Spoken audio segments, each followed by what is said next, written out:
This week's Ask Dr. Durie comes from a patient who wants to know, why is it that some doctors will wait and watch when the myeloma protein level or the free light chain changes, versus other doctors who, when they see a small change or a jump in the M spike or light chain level, will decide to jump in with new treatment. And so this is obviously an extremely important question that comes up a lot for patients with their ongoing monitoring and testing.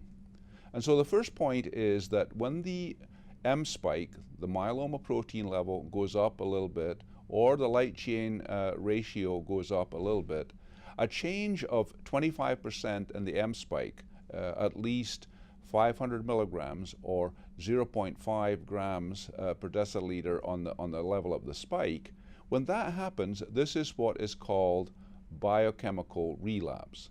But that does not mean that a patient may actually be experiencing the effects of an actual relapse. There may not be any new bone lesions, there may be no new anemia or kidney problems or other aspects of progression of the myeloma. And so it is quite important to take some time to recheck the myeloma protein levels, to double check and monitor for at least a month or two and just see what is going on. And it is important to realize that sometimes this biochemical relapse may be the only thing that happens, and that this slight increase in the protein level may be something that persists, in other words, remains somewhat stable at that level, or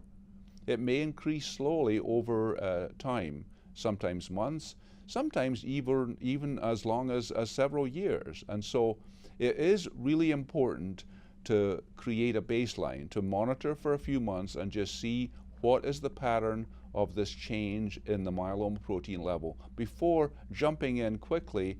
with some alternate therapy, particularly if no signs of active myeloma are determined on additional testing. On the other hand, it is important to discuss this carefully with your doctor and to be aware that sometimes, as the questioner mentioned, sometimes the doctor may say, well, look, I'm quite concerned about this. We maybe do need to jump in with some new therapy. And this is mostly in a patient where there is more high-risk disease, where the doctor is concerned that given a little bit of time, there will indeed be a lot more problems coming from the myeloma, and it may be appropriate to jump in quickly. And so the bottom line in this question is biochemical relapse is always very important and something that does need to be discussed with the doctor. Many times it's possible to watch for a while, sometimes for quite a while, but on the other hand, it may be that it is necessary to jump in with early treatment.